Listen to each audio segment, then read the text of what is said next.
Hello Samaritans, आज हम लोग जेई मेन 2025 के फर्स्ट डे के फर्स्ट शिफ्ट के क्वेश्चंस डिस्कस करने जा रहे हैं फिजिक्स सेक्शन के। तो बिना कोई डिले करते हुए चलिए हम स्टार्ट करते हैं क्वेश्चन नंबर 1 से।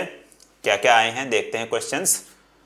तो सबसे पहले हमारे पास आ जाता है, इसमें सीरीज में क्वेश्चन आया है, क्या पूछा गया, find the dimensions of B upon mu naught.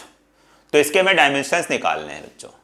तो इसके डायमेंशंस कैलकुलेट करने के लिए बहुत ही इजी एक तरीका है बच्चों। हम लोगों को पता है बच्चों पता है फॉर्मूला निकालने का, B इज इक्वल टू क्या होता है, एक फॉर्मूला है कि स्ट्रेट करंट कैरिंग कंडक्टर की वजह से हमारे पास r डिस्टेंस पे मैग्नेटिक फील्ड निकालने का फॉर्मूला क्या होता है, B is equal to mu naught I upon 2πr।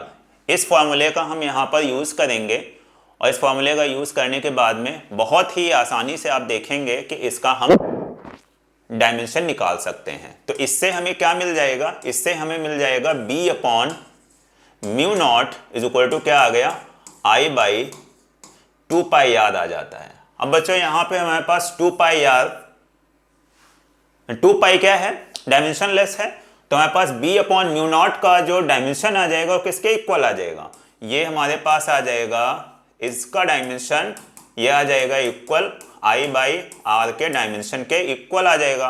तो I का डायमेंशन हमारे पास क्या होता है, I का डायमेंशन होता है A और R लेंथ है, तो उसके लिए क्या आ जाएगा, L आ जाएगा। तो यहाँ पे हमारे पास क्या आ जाएगा, I बाई आर का डायमेंशन जो आएगा करेक्ट, तो क्या आ जाएगा, ये आ जाएगा AL minus 1। So this is very easy question, right?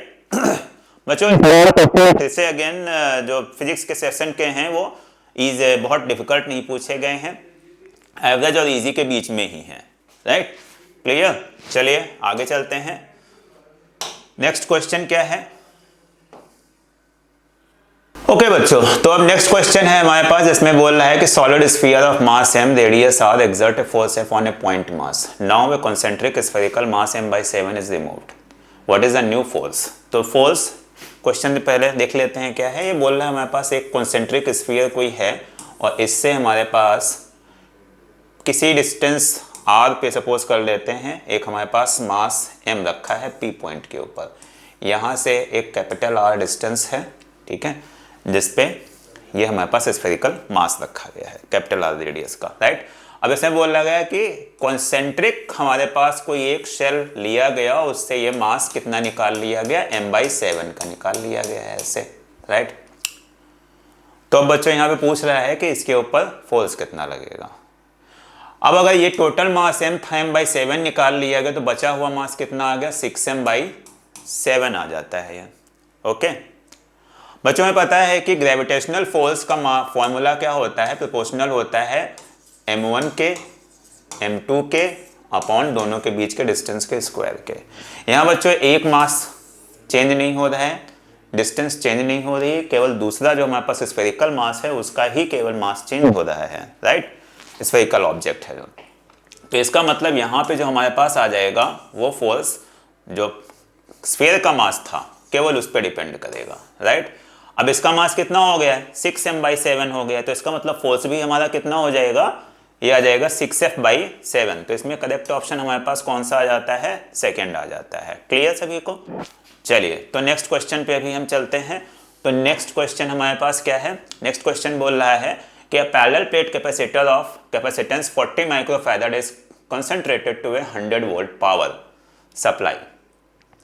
Okay, तो हमारे पास क्या है, हमारे पास कोई एक कैपेसिटर है यहाँ पे, राइट, और एक ये 100 वोल्ट पावर सप्लाई के साथ में जोड़ दिया गया है, ठीक है। इस पे जो कैपेसिटेंस है इसकी ये कितनी है, 40 माइक्रो फैराड की है, राइट। अब बोल रहा है now the intermediate space between the plates is filled with dielectric of material of dielectric constant के। तो यहाँ पे क्या कर दिया गया, यहाँ पे एक डाइलेक्ट्रिक फिल कर दिया गया है जिसका डाइलेक्ट्रिक कांस्टेंट कितना है, k is equal to 2 है। Due to this introduction the dielectric the extra charge and the change in the dielectric electrostatic energy in the capacitor respectively are. बच्चों हमें पता है कि अगर हम कोई कैपेसिटर है और उसको अगर हम बैटरी के साथ या सेल के साथ कनेक्ट करते हुए अगर हम कोई डाइलेक्ट्रिक इंसर्ट करते हैं, राइट, तो उसका चार्ज जो होता है, चार्ज हमारे पास कितना बढ़ जाता है, चार्ज हमारा बढ़ जाता है k टाइम्स हो जाता है जो इनिशियल चार्ज था, राइट। और जो पोटेंशियल एनर्जी है फाइनल, वो भी हमारे पास क्या हो जाती है, k टाइम्स हो जाती है जो इनिशियल पोटेंशियल एनर्जी थी। ये कहां से आया, ये यहां से आया क्योंकि हमारे पास कैपेसिटेंस कितनी हो गई है, कैपेसिटेंस हमारे पास c टाइम्स, जो c इज इक्वल टू आ जाएगी वो आ जाएगी k c naught, capacitance k times बढ़ जाती है। और q is equal to c v होता है, पोटेंशियल तो देखो चेंज नहीं हुआ, वो तो उसी से कनेक्टेड है, राइट। तो जो चार्ज रहेगा वो भी k टाइम्स बढ़ जाएगा, q is equal to c v से, क्योंकि v कांस्टेंट है और हमारे पास कैपेसिटेंस क्या हो गई है, k टाइम्स बढ़ गई है, तो चार्ज भी हमारा क्या हो जाएगा, k टाइम्स बढ़ जाएगा। ओके, क्लियर सभी को। तो इस तरीके से हमारे पास क्या आ जाता है, यहाँ पे देख लेते हैं। सिमिलरली पोटेंशियल का एक फॉर्मूला हमारे पास क्या होता है, हाफ सी वी होता है, वो भी वी कांस्टेंट है, केवल सी के टाइम्स बढ़ा है, राइट। तो इसलिए हमारे पास पोटेंशियल एनर्जी स्टोर्ड भी के टाइम्स बढ़ जाएगा। सबसे पहले हम निकालते हैं कि चार्ज इसके ऊपर था कितना इनिशियली, तो Q is equal to CV हम लगा लेते हैं, तो Q is equal to CV लगाएंगे, C की वैल्यू कितनी है, ये है 40 इंटू 10 टू द पावर -6 लिख लेते हैं, और यहां पे हमारे पास आ जाता है कितना, V की वैल्यू है 100, राइट। तो ये हमारे पास आ जाएगा, ये हमारे पास आ जाता है यहां से C की वैल्यू है यहाँ पे 40 माइक्रोफैराड, राइट, और V की वैल्यू है हमारे पास 100 वोल्ट। ओके, तो ये 3 जीरो ये हमारे पास आ गया 4 इंटू 10 टू द पावर -3, इसका मतलब आ गया 4 मिली कूलम्ब, ये हमारे पास 4 मिली कूलम्ब आ जाता है, राइट। तो एक हमारे पास चार्ज, इनिशियल पोटेंशियल एनर्जी देखते हैं, इनिशियल पोटेंशियल एनर्जी हमारे पास आ जाएगी हाफ सी वी स्क्वायर, तो ये आ गया हाफ, और ये हमारे पास आ गया यहां से C की वैल्यू कितनी है 440, राइट, तो ये 40 आ गया इंटू 10 टू द पावर -6, और V की वैल्यू हमारे पास कितनी आ गई 100, राइट। इसका हम क्या करेंगे, स्क्वायर कर देंगे, तो इसका स्क्वायर कर देने पे हमारे पास कितना आ जाता है, ये आ गया 20 into 10 to the power -6 into 10 to the power 4, right. और ये हमारे पास कितना आ गया, ये हमारे पास आ जाता है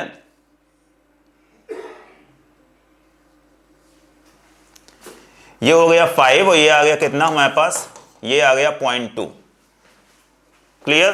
तो ये 0.2 जूल हो गया, ओके।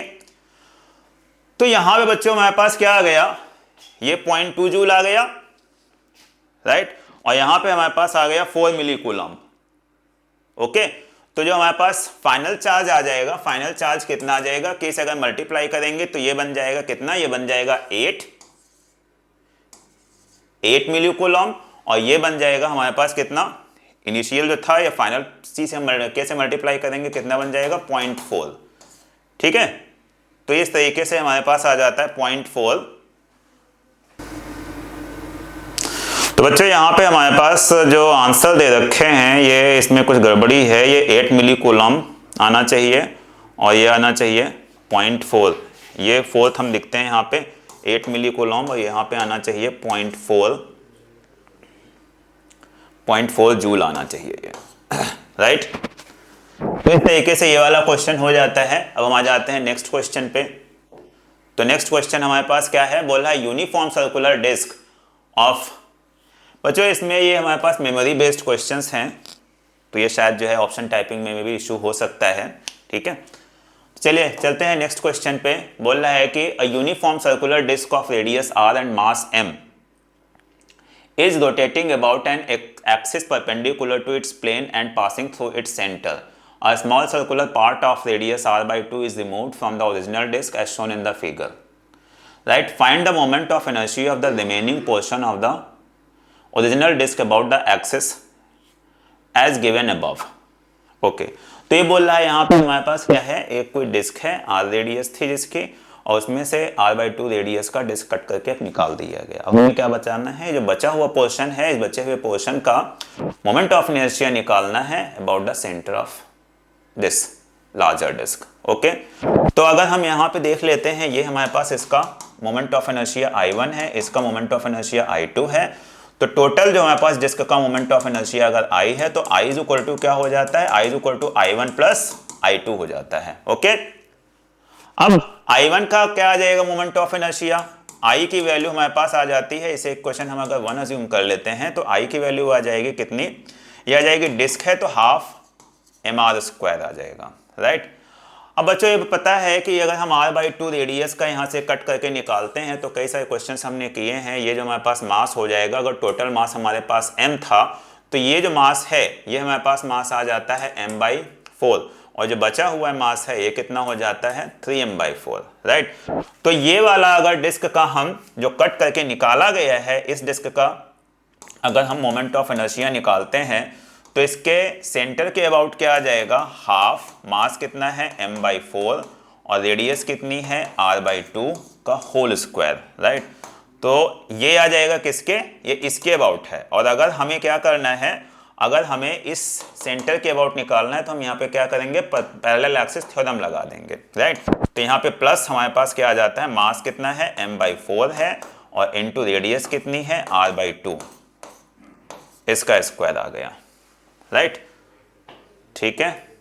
तो ये इस तरीके से हमारे पास, अब इसे हमें सॉल्व कर लेना है, क्लियर। तो ये कितना हो जाएगा, यहां से ये आ जाएगा mr² / 16, यहां से कॉमन हो जाता है और ब्रैकेट में आ जाएगा 1 + हाफ, ठीक है। तो ये कितना हो जाएगा, ये 2 3, ये हमारे पास आ जाएगा 3 mr² / 32 आ गया, क्लियर। अब हम क्या कर लेते हैं, अब हम यहाँ पे इस वाले फॉर्मूले में रख लेते हैं इसे, ठीक है। तो जब इस फॉर्मूले में हम रखेंगे तो देखते हैं क्या आता है। तो इसमें रखेंगे I की वैल्यू कितनी हो गई, I की वैल्यू हो गई हमारे पास हाफ mr², हमें I1 की वैल्यू फाइंड आउट करनी है, और प्लस I2 की वैल्यू क्या है 3 mr² / 32, उसको उधर ले जाएंगे तो I1 की वैल्यू आ गई हाफ mr² - 3 mr² / 32, 16 एलसीएम लेंगे, 16 - 13 3 आ जाएगा 13, तो हमारे पास आ गया 13 mr² / 32। तो this is the final answer, right. बच्चों क्वेश्चन नीट के 2016 के पेपर में भी पूछा जा चुका है, ठीक है। तो ये क्वेश्चन रिपीट हुआ है, अगर एग्जैक्टली यही क्वेश्चन है, क्लियर। चलें आगे।